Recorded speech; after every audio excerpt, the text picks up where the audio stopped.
દક્ષાબા રાજેન્દ્રસિંહ કુંપાવત. હું ભવાનગઢની વતની અને તાલુકો વડાલી, જિલ્લા સાબરકાંઠા.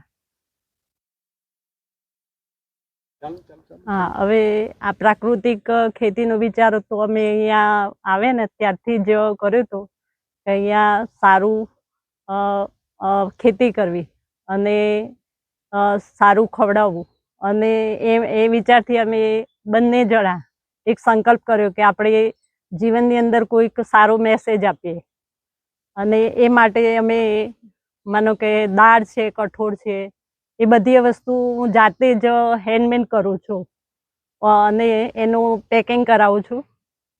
અને આ કરી અને લોકોને સારો સંદેશ આપીએ કે ભાઈ અત્યારનો સમય છે બહુ ખરાબ છે, કે રાસાયણિકથી લોકોને ખૂબ રોગો થાય છે અને એના કારણે ખૂબ વધી ગયું છે કે બીમારી છે. નવી પેઢીને ખ્યાલ નથી કે શું સારું ખાવું. નાના છોકરાઓને પણ ખબર નથી કે એવી માતાઓ છે કે જેમને ખ્યાલ જ નથી કે રસોઈ કઈ રીતે બનાવી અને એની અંદર શું આપવું.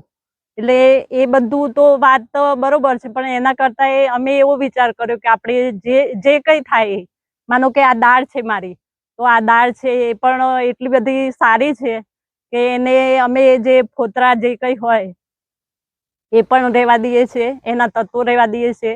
માનો કે શાકભાજી હોય તો એમાંય પણ કોઈ પણ પ્રકારનું રાસાયણિક નહીં, એમાં જીવામૃત છે, ઘન જીવામૃત છે, પછી જે કંઈ આમાં આવે તત્વો એ બધા ઉમેરવાના, અને એના કારણે એનો જે રસોઈનો જે ટેસ્ટ છે એ બહુ સારો થાય છે.